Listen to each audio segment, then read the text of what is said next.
Iraq's Prime Minister makes his first visit to Washington. Haider al-Abadi spent time at the White House making a pitch for more direct military aid from the United States. But as CCTV's Jessica Stone reports, the White House is receiving him cautiously. Iraqi Prime Minister Haider al-Abadi arrives in Washington amid ongoing signs the fight against ISIL is far from over. A wave of attacks around Baghdad Tuesday, killing at least 28 Iraqi civilians. Over the past 2 days, the U.S.-led 60-member coalition launched 6 airstrikes in Syria and nearly 30 in Iraq. But Abadi wants his own air power, drones, F-16s, and Apache helicopters. We are in need of international support for curbing terrorism. Yet during Abadi's Oval Office meeting with U.S. President Barack Obama, there were no promises of more military aid.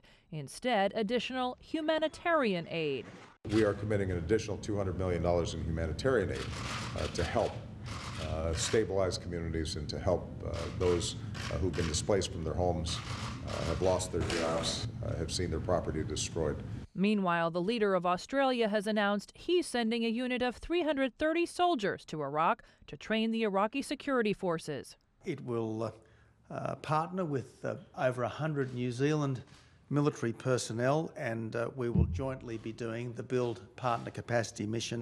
Abbott says the additional Australian and Kiwi troops will be operational by the middle of May.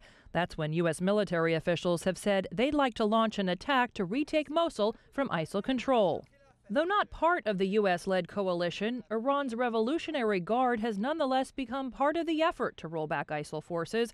It's a matter the U.S. has been concerned about, and President Obama said the two leaders discussed the issue extensively Tuesday.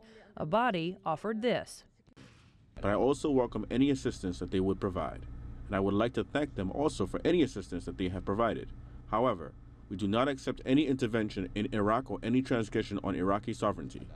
Meantime, the U.S. is touting what it calls a pattern of success against ISIL. On Monday, a U.S. military official said that ISIL has lost more than a quarter of the territory it possessed back in August when those coalition airstrikes began.